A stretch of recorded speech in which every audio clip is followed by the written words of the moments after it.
Hello, everyone. First of all, my name is Antonio Torres. I'm a student assistant in Intercultural and International Student Services. Today, I wanted to thank our this week's sponsors, Academic Affairs, CSB Campus Ministry, CSB Sustainability Office, the CSB SJU Libraries, the McCarthy Center, the Fine Arts Programming, IISS, the Joint Events Council, the Mathematics Department, PRISM, Reflection Action Dialogue, the School of Theology, and Theology on Tap. I would also like to encourage you guys to attend any of the other events that are happening this week.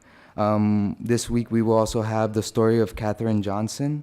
We will have Climate Justice for the Beloved Community, RAD, Drowning Voices, Can You Hear Me? And of course, Saturday Mass. Today I will be introducing our wonderful professor in the business department. He is a researcher and an entrepreneur. He is an officer of Academy of International Business of the Midwest chapter. He has a vast corporate background and a board member of various companies. He's lived in India, the UK, and for the past 19 years he's lived here in the United States. Give me a second. He also teaches in the senior capstone course of Advanced Global Strategies, Supply Chain Management, Internships, and more. Mahatma Gandhi's teaching and influence have a deep impact on him while growing up in India. Mahatma Gandhi's philosophy of ahimsa, which means in Sanskrit, nonviolence, is his area of interest, especially at times when a rise of violence and division is plaguing our society and our nation. And with that, I will leave you with Kingshuk Mukherjee.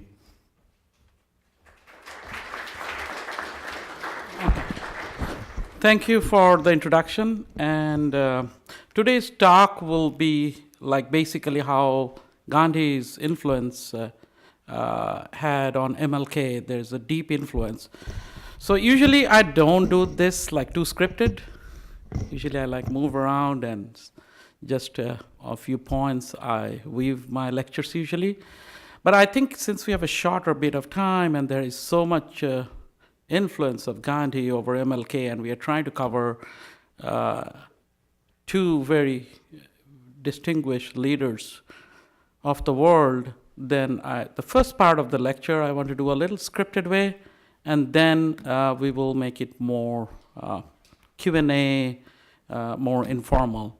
So just bear with me. I think some of the information will be valuable to know while we are going through scripted portion of it. And feel free to stop me anytime if you have any questions while we go for the first 20-25 minutes of the scripted part of the lecture. Okay. So this is the agenda, basically. There's the introduction, and then we will talk about a person not much known, Richard Gregg. He is actually the person who came up with the theory of nonviolence, power of nonviolence. Then the third agenda will be what King learned from Gandhi. The fourth will be Gandhi's own autobiography, which we wrote, which is titled as Experiment with Truth. Fifth agenda will be State of Minnesota. Governor Dayton declared in 2017 as a nonviolence day for State of Minnesota on October 2nd. That came into existence in 2017. And finally, the concluding comments and Q&A. So that's how we will start our agenda.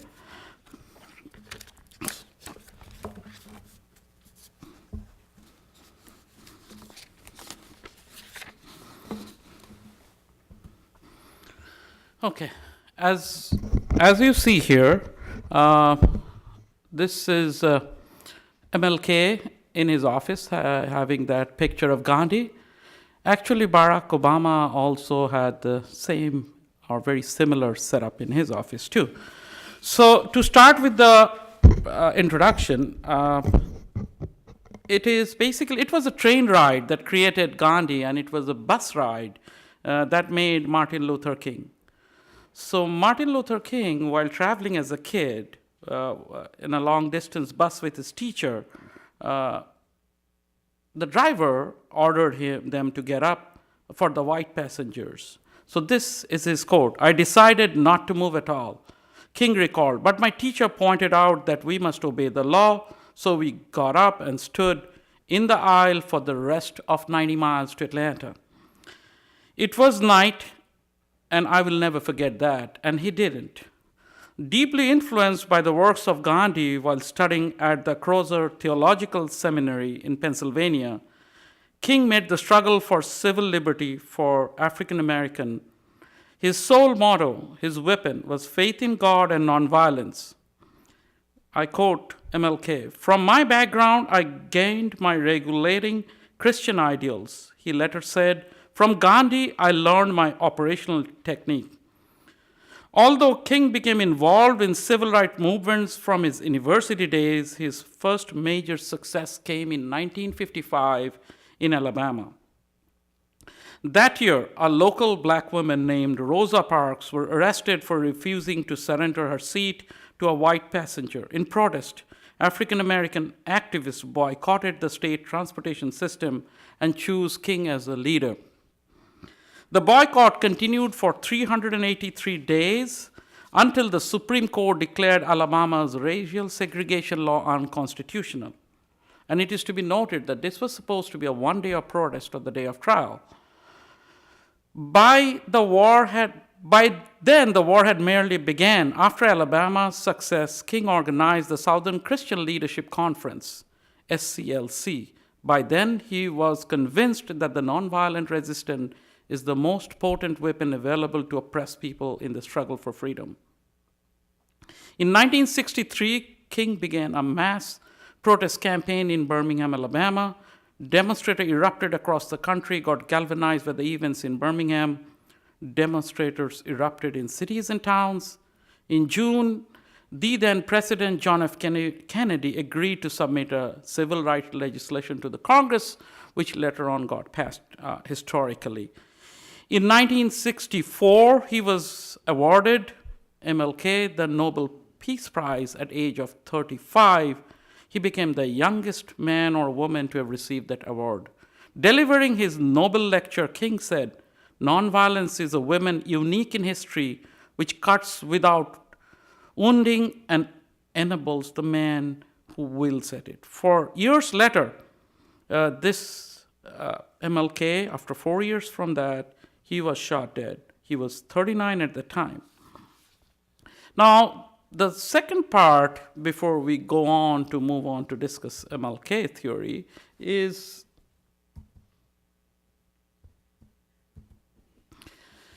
where is the origin of nonviolence? How did nonviolence come into play? And there is an interesting article which came out a while back, and in 1955-56, MLK was asked during a conference of NAACP, which stands for Advancement of Colored People, that which are the books which influenced his life. Of course, Gandhi's autobiography was one of the main pieces, but among those 5 books, he mentioned Richard Gregg's, this book, The Power of Nonviolence by Richard Gregg, and which was published in 1934, and he's talking about this in 1955. So who is Richard Gregg and how he came up with this theory of nonviolence? Richard Gregg was one of the persons who was very fascinated with the life of Gandhi in back his days when he was in South Africa. And then when he moved back to India in 1915-16 and started his movement, so Richard Gregg followed him very, very closely. And he was very fascinated with the culture. He was fascinated with the Hindu way of living. He was fascinated the way Gandhi was basically trying to move his nonviolent movement through protest, mass demonstration, and that captured his attention. So he was in India for a number of years, studied Gandhi, wrote many articles in the newspaper. He came back, and then he started lobbying here in the Congress. And at the time, one of the senators from Wisconsin passed a bill in the Senate where the first backing of India at the time, which was under the British rule, got into prominence of freedom struggle from India started. So Richard Gregg has been one of those people back in the 1915, 16, 20, when the Second World War was happening, and there was a lot of chaos. And then again in 1929, 30, 31, when there was a lot of depression, socioeconomic conditions, rise of communism, a lot of imbalances were happening at that time. Richard Gregg at that time proposed the theory of tolerance, non-violence, civil society, civil disobedience, and partly he learned it during his visits and trip to India, and partly he learned it from the economic, social condition which existed in all of Western Europe as well as in North America. So that's his way of. He was called as a pacifist. He was not a communist, but at the same time, he drew his ideals from some of the Karl Marx theories. So that's what Richard Gregg, and he wrote this famous book in 1932-33, The Power of Nonviolence, which later on, when the next edition came out, MLK wrote the forwarding of it, as you can see in the screen. So that's where the origin of nonviolence started. Now, the next topic will be, and you can see as we move on, these are some of the pictures which, that's the bus which happened. These pictures are taken by myself when I visited Memphis, Tennessee in September 2014 while attending a conference. And I visited the Civil Rights Movement Museum. It is known as Civil Rights Museum at the time. And there is something, because we are business professors, there is always some strategies involved. Even Martin Luther King was talking about strategies for change, how to encompass everything. So it is very interesting to know how both Mahatma as well as MLK use nonviolence as a weapon, as a tool, to basically promote the movement and gather a big mass of followers. So the next part of the speech is MLK and Gandhi, basically. The third agenda item, which is what King learned from Gandhi. And this is something which is very interesting. So MLK never met Gandhi. Gandhi passed away. Like him, he was shot in 1948. And so MLK never met Gandhi. He read about him. He mixed with a lot of people who followed the same Gandhian principles. And a lot of the inspiration of civil rights movement, he drew it from Gandhi's teachings and principles, as well as from the earlier days when Gregg published that book. So this is what it is. So he visited India in 1959 for 3 weeks. That's the first trip MLK took going to India. And this he has to say while taking the trip. To other countries, I may go as a tourist, but to India, I come as a pilgrim. This is not a quote from George Harrison. It's what MLK said when he visited India in 1959. Why King saw himself as a pilgrim to India is relevant not only in the American civil rights movement, but also to the chronic violence that plagues us today. To our detriment, King's core philosophy has been largely forgotten and given only a lip service, even in the areas of racial inequality and racial injustice, where it could have a transformative impact. The civil rights movement of the 60s was successful not only because of the energy poured into by hundreds and thousands of people, but also because it sought to address for racial injustice within the rule of the law. So mind the term, rule of the law. King adopted a game-changing tool, nonviolence, which reduced the white backlash and set a stage for civil rights activists and lawyers to fight for racial equality within the justice system. Nonviolence as a political tool was the brainchild of the lawyer Mohandas Karamchand Gandhi, who first tested this method in South Africa and then deployed it to oust from India the most powerful colonial power of all times, Great Britain or United Kingdom. Gandhi was no longer alive in 1955 when King was asked to take on his first leadership role at Montgomery, Alabama. How did King develop an affinity for Gandhian principle? What led him to embrace Gandhi's most potent idea? The story of this unlikely cross-pollination becomes even more remarkable when we consider that an influential teacher whom Gandhi derived his idea from was the author Leo Tolstoy. Today, the race issues in US conjures of images of police shooting, chokeholds, black-on-black murder, riots, incidents of sniper violence. The discussion among nonviolence and its potential role in advancing race relation is largely missing. This is surprising given that King, arguably the US father of racial justice, believed in nonviolence and used it forcefully to advance racial equality.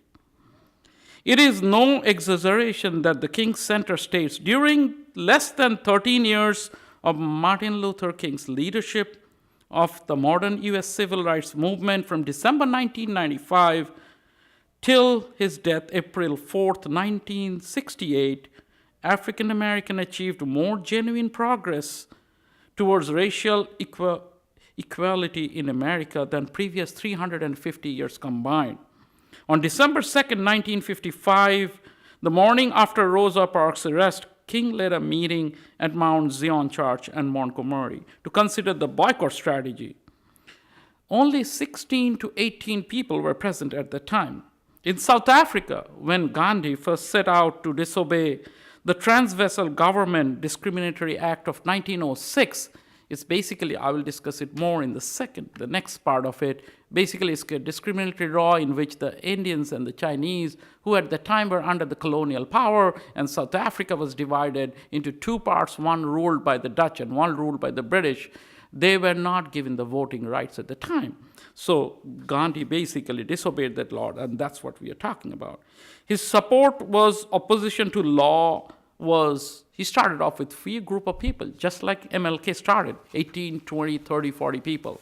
And then, as we say in business, it got scaled to hundreds and thousands and millions. It took some time, but that's what happened. So in January 1956, King's house were firebombed while an infant daughter, Yolanda, slept inside. Coretta called her husband and he rushed back home. After making sure his wife and daughter were unharmed, King spoke to the distressed black supporter gathered outside. They are willing to retaliate. But King said, if you have weapons, take them home. If you do not have them, please do not seek to get them. He said, we cannot solve this problem through retaliatory violence. We must meet the violence with nonviolence. So that's one of the principal points which Gandhi faced many times too, that whenever he got arrested or when there is utter chaos is happening, when shootout happened, for example, an incident happened in 1919 in India where there were a group of protesters were protesting about a law and it quelled because by the time the British government had imposed curfew in the streets of this northern town of India, Amritsar, which is located in the state of Punjab, basically the generals came there and shot at people who were like 10,000 people were there in a small cordoned off compound. They were nowhere to go and there was fire in the middle. So many people jumped in the fire or hundreds of people were shot dead and wounded. So even when that kind of violence broke out in the street, Gandhi always stayed away from the violence. He stopped his movement and went back to nonviolence again. So that's what the same inspiration King did instinctively when his own house was bombed. Now, where did Gandhi get his inspiration from? Gandhi has read the book about Henry David Theodore's refusal to support war and his subsequent arrest after he would not pay taxes to the government at war. And we are talking of First World War, not the Second. From Theodore's classic essay, Civil Obedience, Gandhi drew the strength he needed in 1906 to disobey South Africa's latest discriminatory law, which compelled registration of the colony's Indian and Chinese population. Gandhi later wrote about that decisive year. Also, Gandhi drew his inspiration from another thinker of that time, Leo Tolstoy, who would teach him the spirit in which to disobey the laws which were not just. Tolstoy, writing on the subject, reached Gandhi by some serendipity. Tolstoy has written a response to a letter from an editor to an Indian newspaper called as Free Hindustan, which is known as Hindustan Times in modern times. You can look it up, hindustantimes.com, you can go up there. It was known as Free Hindustan, published out of Mumbai at the time. But the editor did not publish Tolstoy's letter. Tolstoy's letter got into Gandhi's hand and he was smitten. He wrote to Tolstoy asking for permission to publish, and the letter, along with a Gujarati translation, which is a state in India known as Gujarat, and that's what Mahatma Gandhi came from, in the journal he ran, and his journal at that time in the early 90s called as Indian Opinion, Tolstoy gave his blessing, and at that time, these two people became very, very close, and Gandhi regards Tolstoy as one of his gurus from that times.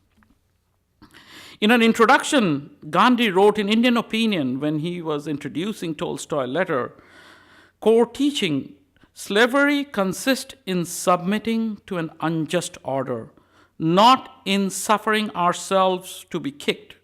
Real courage and humanity consist in not returning kick for a kick. Gandhi was drawn to the concept which Tolstoy championed, and Tolstoy named that soul force or love force. He extended Tolstoy concepts to mean if someone gives us pain through ignorance, we shall win him through love. So this is the inspiration which Gandhi learned from Tolstoy. Before you dismiss this as, that is too philosophical, consider that Gandhi used this force to eject the British from India for good. And the British ruled for 200 years in India. Okay? And they finally, the Indian freedom came on 15th August 1947. So the British were there for 200 years. King studied Gandhi's success and he felt persuaded by the power of love to overcome injustice. He told his supporters, love must be at the forefront of our movement. If it is to be a successful movement. And when we speak of love, we speak of understanding goodwill towards all men and women. Admittedly, King's leadership of the bus boycott was not met by love from the Montgomery White Citizen Council. After months of long harassment, those involved in the protest, things went bad, but eventually they went to the state court and finally to the Supreme Court, and the laws were changed. Here too, King's mentor, Gandhi, paved the way. Gandhi has famously used arrest as a public relation tool. In absence of those days of Twitter and Facebook and Snap and everything, arrest and public statements when you get arrested, when reporters are around, that's the way to reach your message. He welcomed appearing before courts, just like Gandhi did. As a young man, we are talking about. As a young man, Gandhi has been painfully shy, but he has grown into this public speaker the British government dreaded. Gandhi used court appearances as an opportunity to highlight unfair labor laws and taxation and to gain the government's ear. His determination to use justice system to change repressive law has served brilliantly by his adherence to nonviolence. And when he was present during this whole lifetime of Gandhi, he was 78 years old when he was shot down in New Delhi in 1948. Out of those 78 years, within his adult years, he did spend 7 years in various prisons, both in South Africa as well as in India. And what did he did? He used his prison time sometimes came with hard labor. And he told them that I was nourishing myself spiritually, which is just as well, because between the ages of 39 and 75, Gandhi would have spent nearly 7 years, and that's he used his prison time for. As earlier case illustrates Gandhi's approach, for decades the British landlords, and this is like very mythical, we all knew about this while growing up, is Gandhi was spent most of his years as a civil rights activist in his initial part of his years from 1883 to 1914 in South Africa. He went there to represent a tradesman or a business person in Mumbai who had some businesses in South Africa at the time. He was going there just for 1 year and stayed there for 16 years. So in 1914, when Gandhi returned back to India finally, at the time in 1916, a lot of incidents were happening around the agro sector in India. There is this state which is called as Bihar, which is in the eastern, I wish I had a map there of India, which is an eastern side of the country where the soil is very, very fertile. The Ganges, the river flows. That's what makes the soil very fertile. So the farmers used to plant a lot of, from rice to grains to paddy to wheat, everything possible. But what happened, the British at that time, and there were landlords and there were these peasants who will work on those lands. The British first came to India as a company to do business. The first company which they formed and landed in Calcutta, India, was called as East India Company. So they basically came to do business. They were traders. By the time when we are talking after 100 years have passed by, and we are talking of 1914, 1916, 1918, the peasants were forced to give the land to the landowners, the landlords. And these landlords, in turn, were allied with the British regime at the time. And what British wanted, they wanted to make more money. So what they did is they forced the laborers in Bihar, in Bengal, in Orissa, there are like 30 states, like we have 50 states here, to grow cash crops, a crop which is called as indigo. And when you plant indigo, the fertility of the land gets destroyed for next 3 years, 5 years. It's dead. It's very hard to plant rice and soybeans and corn and any other thing. So they were forced to plant indigo. Why?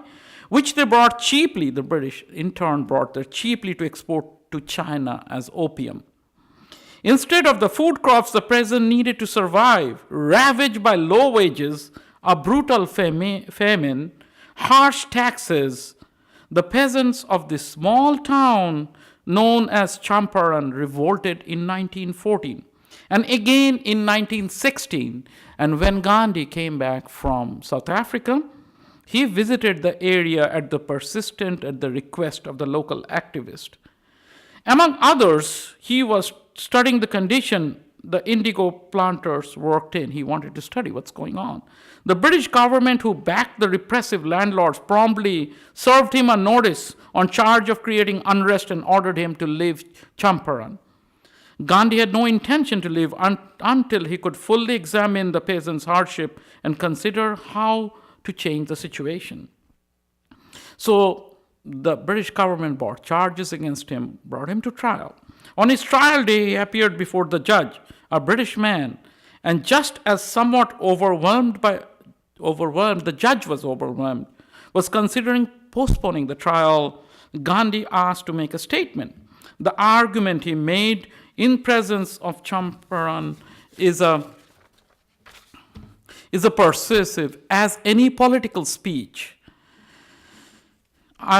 He ended it with a nod to the respect of the law, saying that, yes, I broke the law. But he said just before he finished he has this sentence to say. I have ventured to make this statement not in way of breaking the law or the penalty to be awarded, to avoid the penalty to be awarded against me, but to show that I disregarded the order served upon me, not for want of respect for lawful authority, but in obedience of the higher law of our being, the voice of conscience. So that's what he said to the judge. And then he said, give me more time than what is your stipulated time. So that's what Gandhi did. Then what he did, and he stayed there, supporters thronged his temporary headquarters there. And then in Champaran, Gandhi wrote to all the major newspapers asking them not to send any more reporters. He was concerned that over-reporting of the issue would hurt the delicate situation of the indigo planters, and the whole aspects of the focus and the poverty and the famine will be shifted to something else. So he stopped reporters from coming. He said, I will report to you on a daily basis. That's all you need to know. So again, the similar situation, the Montgomery boycott has grown bigger and bigger, which started with 18 or 16 people in a church after the incident happened in the bus. More and more people joined the movement of MLK. And in June 1956, U.S. District Court ruled that racial segregation in Montgomery buses were unconstitutional. So from 16 people, it moves on to hundreds, to thousands, to millions. And this was the final outcome. The Supreme Court decision was followed by a frenzy violence aimed at Montgomery black population. Again, like Gandhi, MLK has to step in, quell the violence, and set the movement back in track.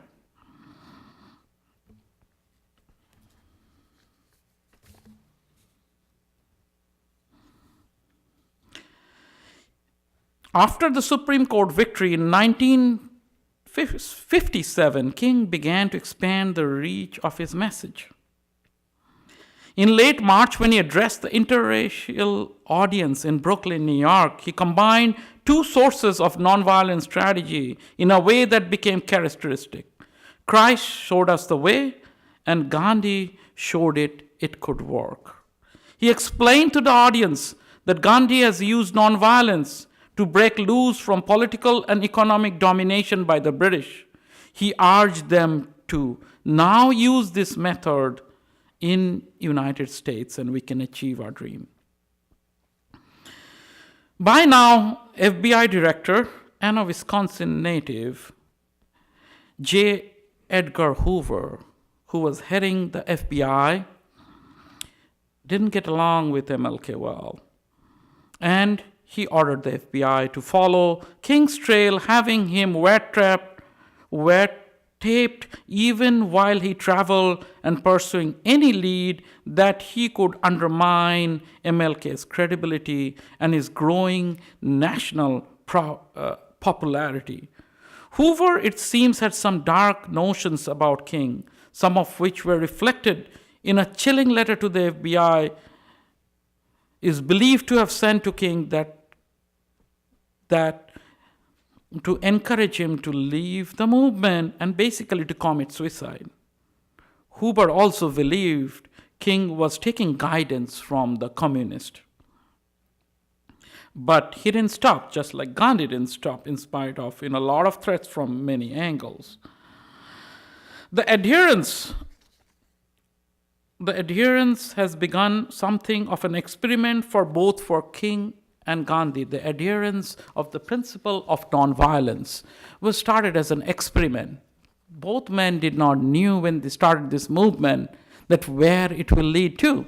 That's why when we go to the next portion of the talk, you will see Mahatma Gandhi wrote his own biography, and the title of that biography is Experiment with the Truth. So both men did not knew, but they believed in the conviction, in the principle, and the guiding force, and kept on it.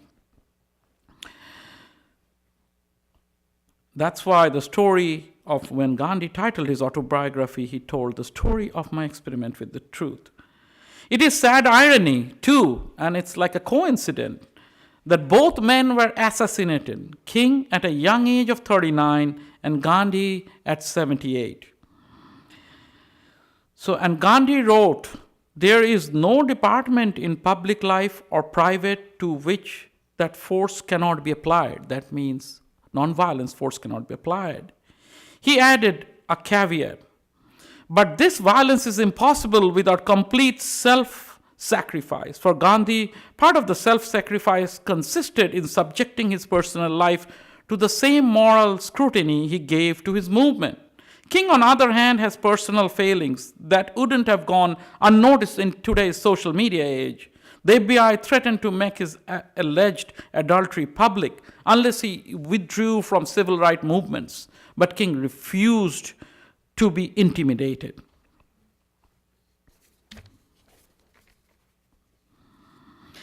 In 1960 interview, MLK said that the real purpose of nonviolent campaign or movement is to achieve full citizenship rights for African Americans. Modern day civil rights activists must challenge the country to complete the task King tragically left unfinished and achieve a full citizenship right for low-income African American. Black and brown men in disadvantaged neighborhoods have been stuck in poverty, prison, unemployment for so long. There need to be a paradigm shift of ideas. Nonviolence in this neighborhood would be sure to change the attitude of police officers as also as other law enforcement. Robert F. Williams, a NAACP leader, challenged King's movement and nonviolent movement and mocked him, turned the other cheekism. Because what Gandhi said, if somebody slaps, it's a good old saying, we all heard this while growing up in India, is if somebody slapping your one cheek, give the other cheek and see what happens. So this Robert Williams, who was the leader of NAACP at the time, mocked MLK, saying that turn the other cheekism strategy doesn't work. King countered it. There is more power in socially organized masses on the march than there is in guns in hands of a few desperate men. And in a similar way, when Gandhi was doing that movement, as was supporting those peasants in Champaran in 1916, at that time he came across a very wealthy, young, well-read Oxford graduate man whose name was at the time was Pandit Jawaharlal Nehru, who became the first Prime Minister of India on its independence. At the time, he was one of the leaders of the National Congress Party, and at the time, he was aligned with another revolutionary leader, Subhash Chandra Bose, who believed in violence. So these two leaders at that time in the 20s and 30s and late 30s were diagonally opposite to the freedom struggle movement. Gandhi saw a path through nonviolence. Subhash Chandra Bose, who became the president of the Congress Party, supported by Jawaharlal Nehru, believed in violence. So he said to the Indians, to raise arms. He went to Japan, he trained in Taiwan, got a band of army, allied with the Japanese, and literally came and flew to the eastern part of the country, started an armed conflict with the British people at that time. So Gandhi said to Nehru in 1916 that what is so great about guns and violence? You all call it as a revolution. I call it as a desperate attempt of few desperate men. And the same thing when NAACP leader is mocking MLK, he has the exact similar course. So that's what their belief was. So from this, we move on, and these are some of the, this is from Memphis, Tennessee, the MLK Museum. This is the room. I think many of you have seen these pictures in television. When I was there, I took this. It's not so good. The camera was not so great.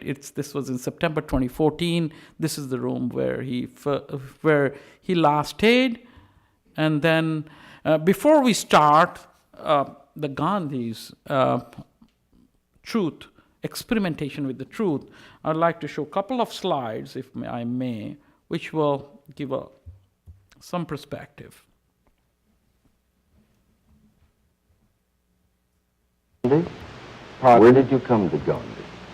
I came to Gandhi in the same setting. In theological seminary days, I had heard of Gandhi, but I remembered hearing a message by the president of Howard University, Dr. Mordecai Johnson, who had just returned from India.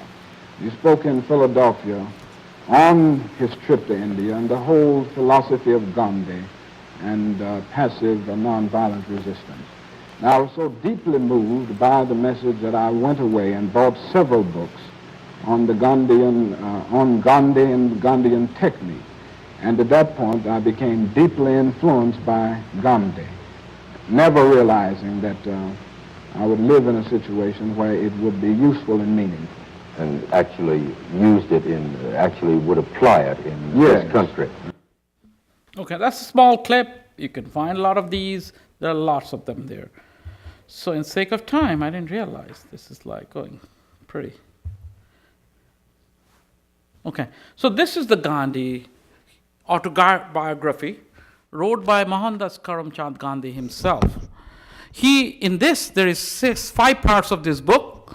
In the next slide, Gandhi describes what helps him to join the movement. This book is freely downloadable. You can get it any copy. First, it was published in Gujarati, the language which Gandhi knew. 50,000 copies were printed. Then it was published in English. The English copies were not being sold much because people were too poor to buy the printed English version.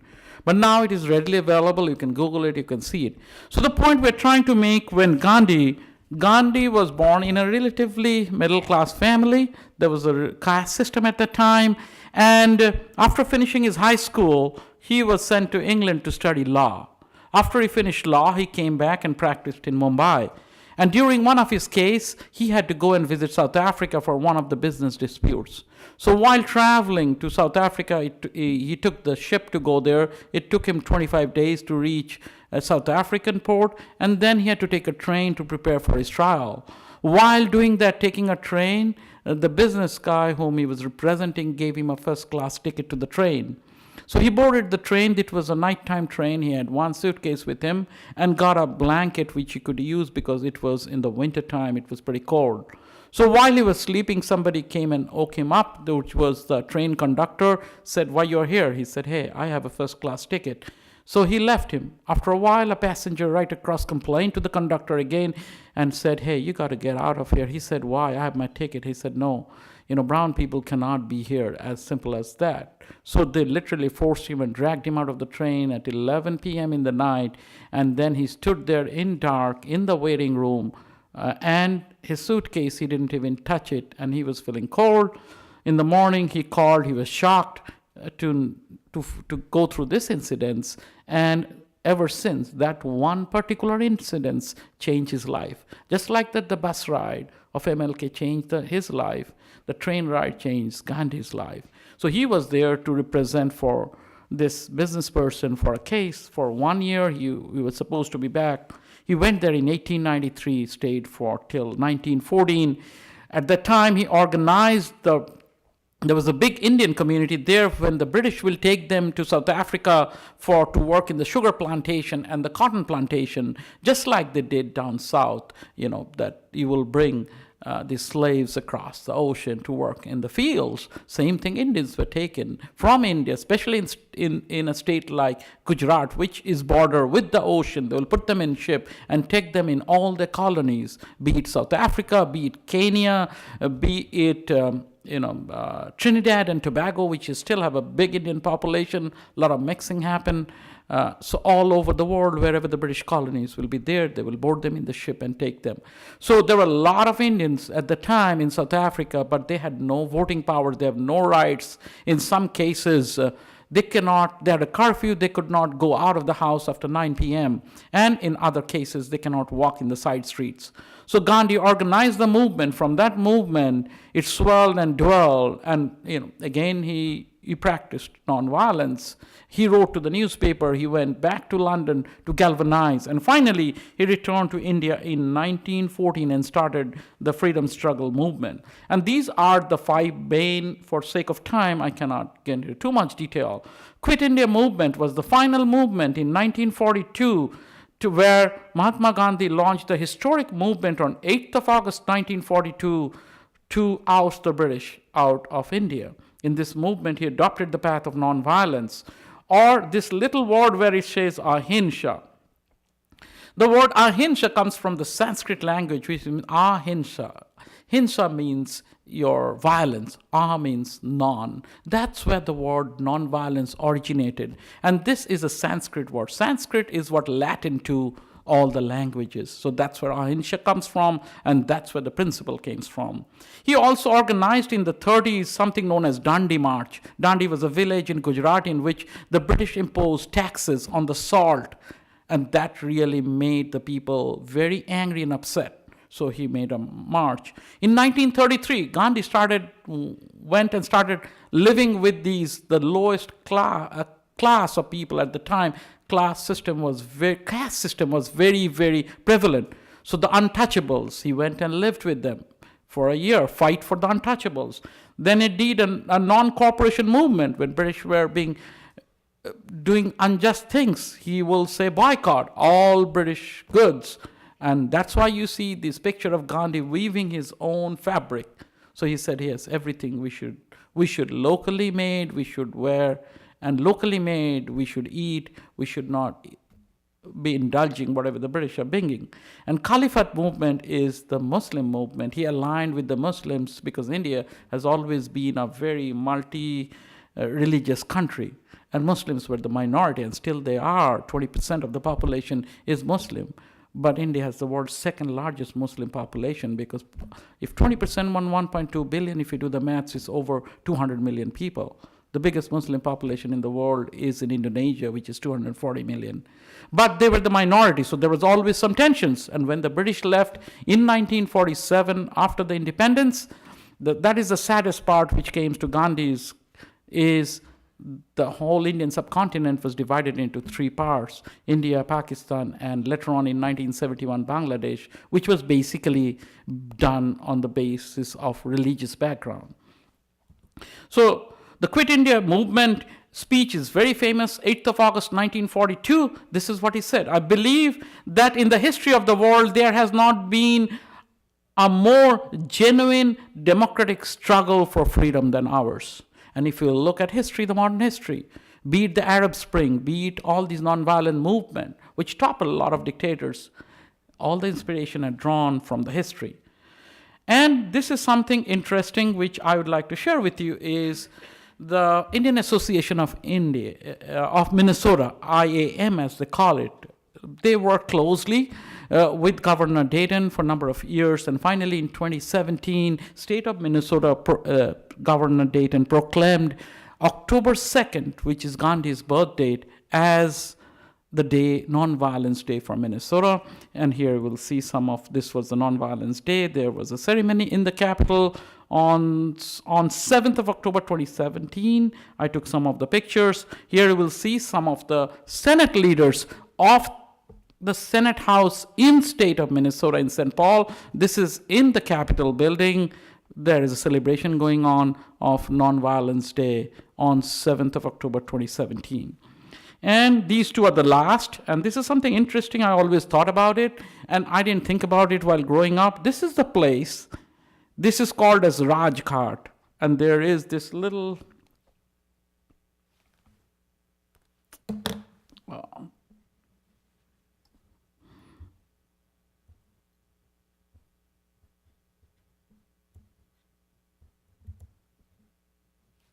okay, let me see if this works. So here you see this is written in Hindi. This is where Gandhi is laid to rest. Because according to the Hindu culture, you're cremated, you're not buried. And then the ashes goes to the Ganges. So this is called as Rajghat. Raj means the king, Ghat means the place, like a pond. So Gandhi is regarded as the father, not regarded, Gandhi is the father of the nation, and this is his resting place. That's where the ashes were there. And see, this is the word which is written here. He says, Hey Ram. That is the last word when Gandhi got shot by the Hindu Nationalist Party because he wanted the Hindus and the Muslims and all the religions to be united. But there was the rise of Hindu nationalism, and one of them, Nathuram Godse, shot him to death after the prayer in 1948. Those were the last words he uttered, Hey Ram. That is, when you are shot, he is still saying the name of the God. Ram is the name of a God in India, one of the most powerful one, that, hey, please forgive the person who shot him. That's what they say there. So and when I visited the MLK, it is known as Civil Rights Museum. That's what the cultural difference is. When you visit here, it's pretty somber. You pay your respect. You don't talk too much, and that's done.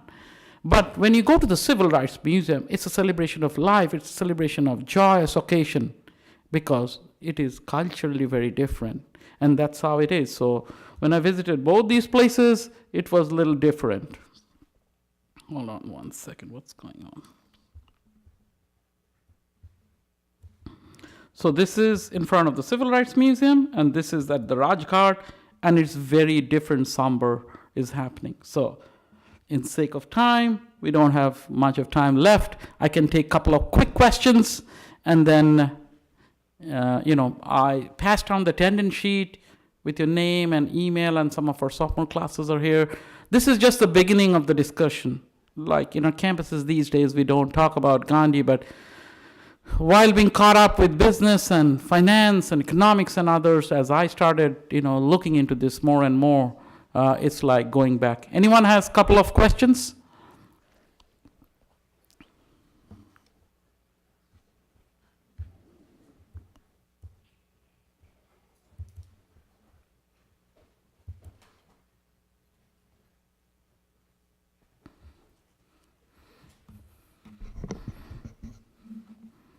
No questions? Yes. The 1240 intercultural management classes here, how would you apply this to intercultural management? And speaking of that, the sign-in sheet is going around. How would you apply your teachings to intercultural management? What should they take away?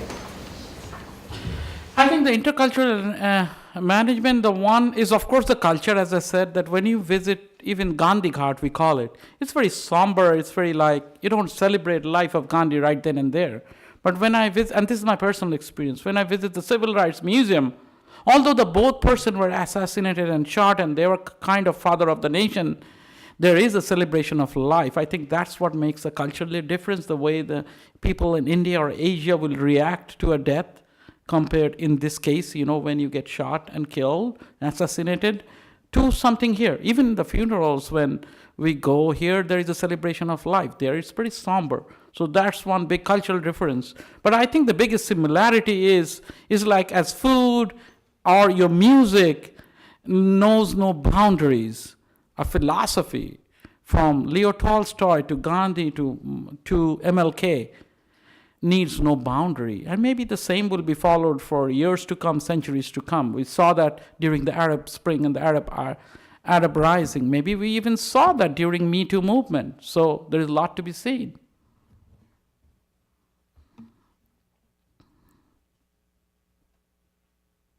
One more question?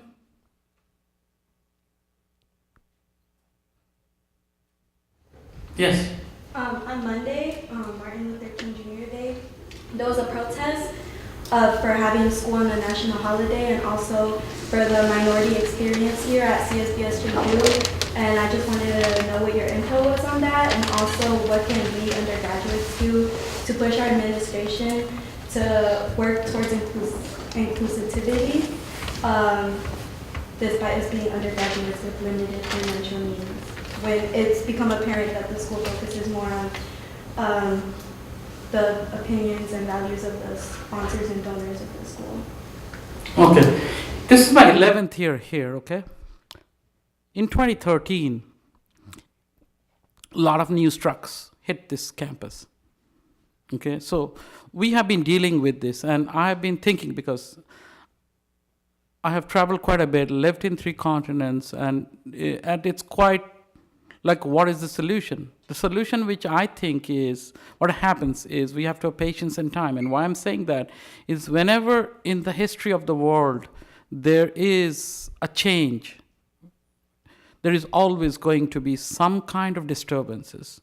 That's why even in team, if 4 friends are not in a group work, if you put 4 different strangers and 2 of them don't like each other, then there are stages of the team. We call it 4 stages.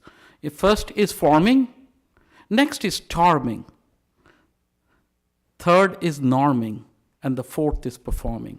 So today we are more at a storming stage. And this is not only reflected in our campus, and all the sides have to, make the change. I was talking to a ENY panel in a beautiful downtown St. Paul campus, very smart kids, 55 of them are there. I counted the heads, and we are talking of justice and equality. I said, the people who should be in this room are not in this room. So what's the point of preaching to the choir? But it will take time. It will take time. You have to have patience. Nothing happens overnight. They're going to be storming, be it at a microcosm or within our campus or in state of Minnesota or around all 50 states. The storming phase we have to go through, still it becomes norm, and finally there is performing. So patience is the key for all the sides concerned.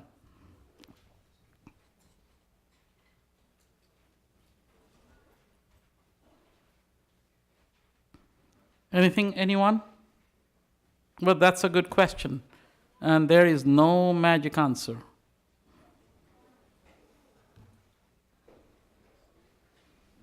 So that's why maybe if we talk about things like that, it calms down, cools down, and we think about it.